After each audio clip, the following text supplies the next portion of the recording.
Good evening, and welcome to the Anti-News. The eastern United States has been put on alert as a large cone of stupidity has been gathering strength and headed on a direct course for Washington, D.C. Citizens are being advised to board up their windows and get ready for several days of extreme idiocy. Let's go to our field reporter, Daisy Bubbleworth.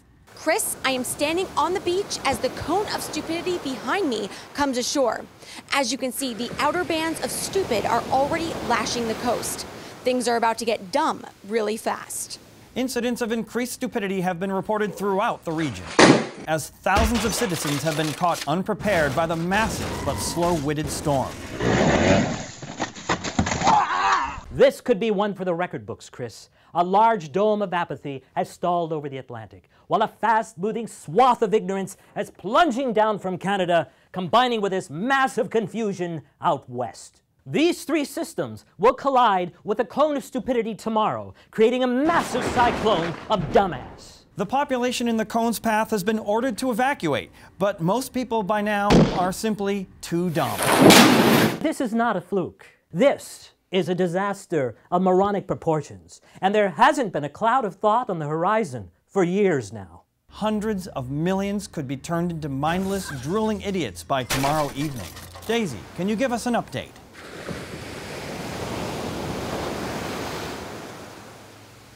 It looks like we've lost Daisy. And in other news, it could very well be the astronomical discovery of the century. And it could also be the answer to where all our garbage is going. Our very own Anti-News astronomy expert is finally about to announce his earth-shattering discovery. The legendary rings of Saturn are made of garbage. Tons of it. And it all bears a distinctly Earth-like signature. Well, it's amazing. We used to believe that the rings of Saturn were made up of cosmic dust and glittering ice crystals. But look here. You can easily make out cigar butts, old computer mice, empty Red Bull cans, while there's even a vintage AMC Gremlin floating out there. That's a lot of garbage. But how did it get there? United Garbage Works has adamantly denied that it has been illegally dumping garbage in outer space.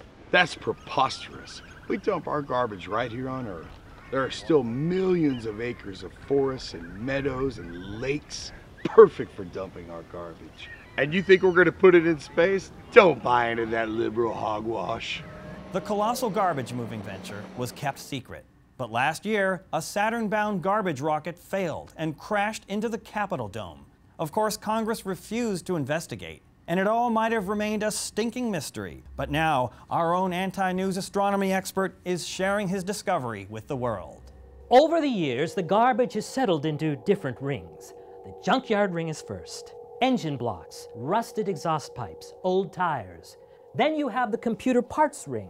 Millions of bulky monitors, floppy disks, sticky keyboards. Beyond that is the soiled diaper ring, followed by the Starbucks coffee cup ring, and further out, the fishbone and banana peel ring. But as Saturn's rings begin to overflow, garbageologists here on Earth are brainstorming new ways to get rid of our gunk.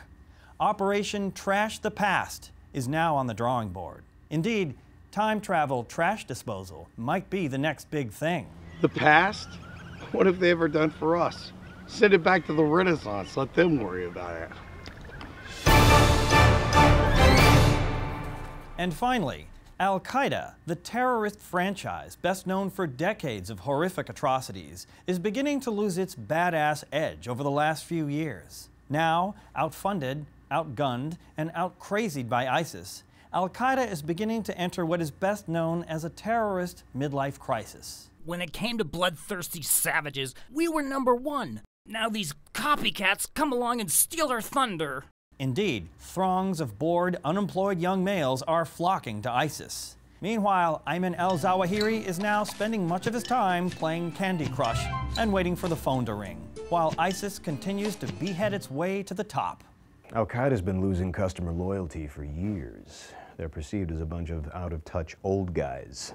Looking to punch up its image, Al-Qaeda has hired a powerful New York advertising firm.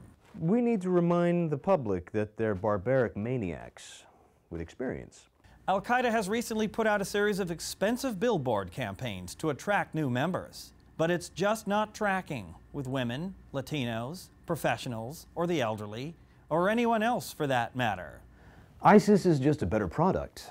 They're bloodier, they're crazier, they've got more YouTube followers. They're the iPhone. Al-Qaeda's the BlackBerry.